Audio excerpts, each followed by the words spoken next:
Welcome back to Welsh Miniature Board Gamer, and today we're going to have an unboxing and review of these Magic the Gathering Fighter and Cleric Dwarves.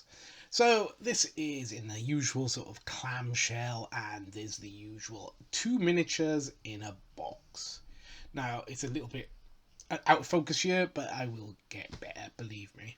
So it comes with these two little tiny stands, which I'm not a big fan of, as you well know if you've seen any of my reviews of the dwarves lately. So as you know, I am a bit of an aficionado even, of dwarves, and if it's a dwarf, I will probably try and buy it, because I love the dwarves in games, so yeah. So at first look, yeah, there's some mold lines on this guy, oh girl rather, which aren't great, but the face looks kind of nice. I'm not sure if she's wearing like a headdress or is that meant to be her hair, which is kind of confusing and I'm not 100% sure. So this is the cleric in the pack. Yeah, she's a little bit, yeah, she's okay. She's not bad. And she's got a weird scepter, lantern weapon, which is weird. So then we got this male warrior. Now he's a bit more, as you would think of as a dwarf, a bit more brawny and a bit more, bare-chested, running around beating things up. And yeah, he's got a big mold line down the side of his face that goes straight down into his beard, which is a little bit of a pain, but, nothing that I wouldn't expect from these type of miniatures. The horn is kind of like miscast a little bit. It's kind of a mess, and probably the worst part is there's this line going straight down his back and up his arm, yeah, which really is ruining his sort of like musculature on his back, which is going to be very hard to disguise because he's bare chested, so it can't be a fold in fabric or something like that. But all in all, they're not bad looking miniatures, and I look forward to trying to paint them. So, painted up, what did we get? We got this. So this is the cleric, and I've painted her up in like leather armor using speed paints. And yeah, I like the color actually. I really like this color. Really, yeah, I like this color.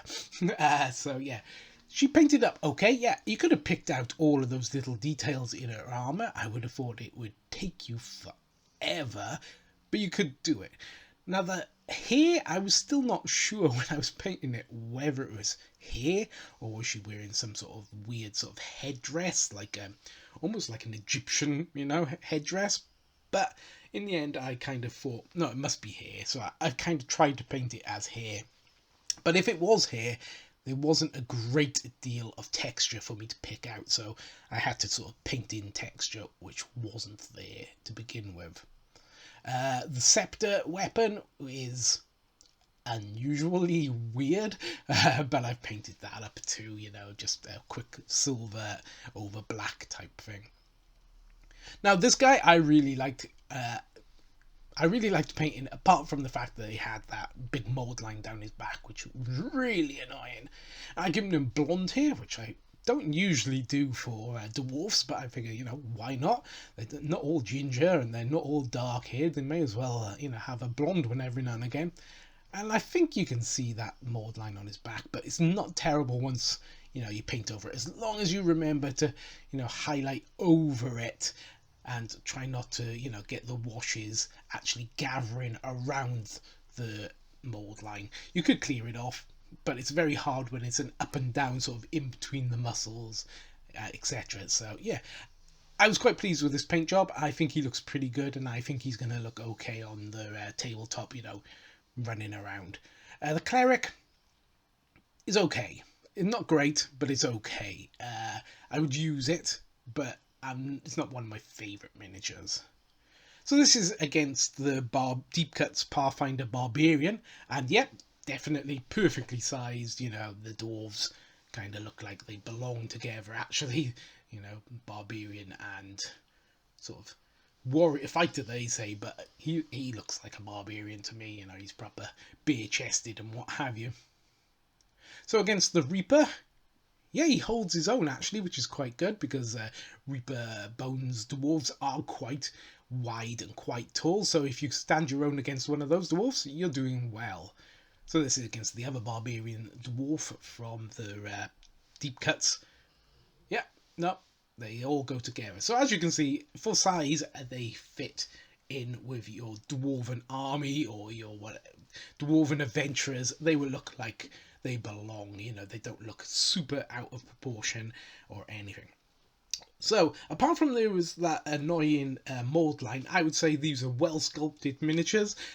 They got plenty of detail on them, which is quite surprising considering, you know, it's that sort of softer plastic slightly.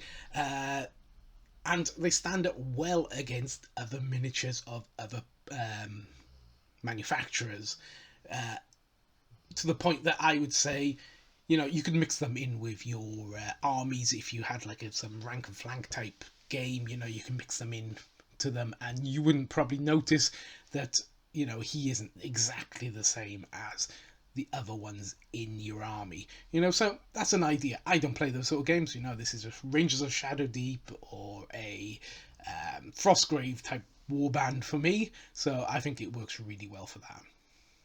So if you like this video, please leave a like, comment, and I will reply to you, and maybe even subscribe. But until then, it's going to be goodbye from me, Welsh Miniature Board Gamer.